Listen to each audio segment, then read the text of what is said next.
السلام عليكم البنات، ان شاء الله تكونوا كامل ملاح وبخير. راني جيتكم فيديو جديد كالعادة. دايما نحب نقدم لكم اشياء متعلقة بالجمال للبشرة او الشعر، كل ما هو متعلق بالجمال. كما على بالكم البنات باللي في فصل الشتاء نعانوا من تشققات وجفاف البشرة.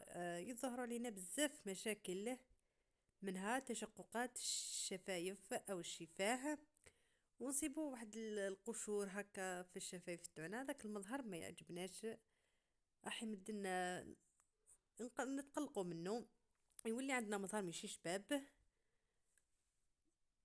وبان نتخلصوا من هذاك المظهر راني جبت لكم هنا تقشير. درت 2 ملاعق سكر، هذه الملعقه الصغيره اللي نعبر بها، ودرت ملعقه فازلين. نخلطوا مليح كما راكم تشوفوا البنات، نخلطوا مليح هذو المكونات. هذا تقشير روعة.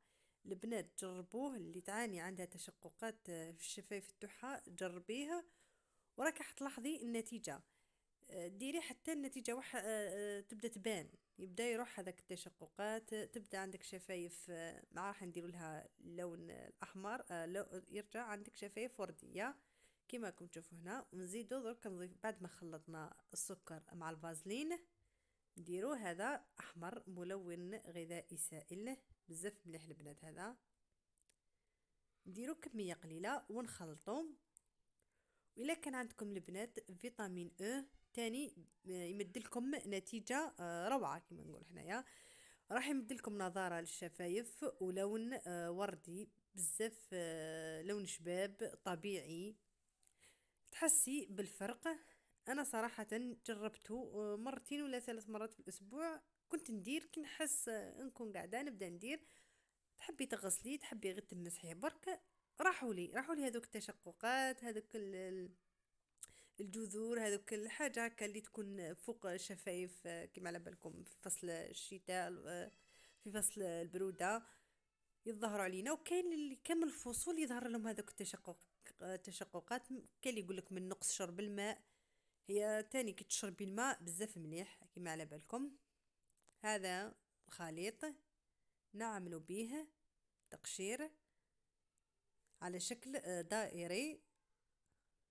شوفوا كيف راح يكون اللون.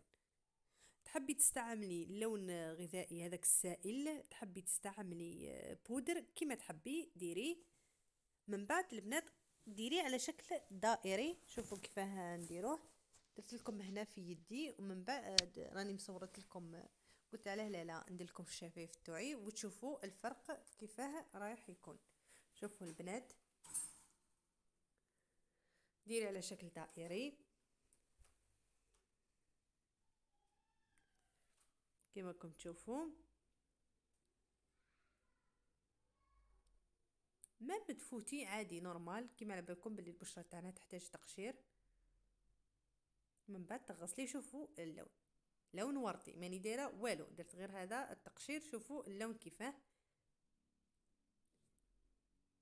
هذا كما راكم تشوفوا. شوفوا واش استعملنا: سكر، فازلين.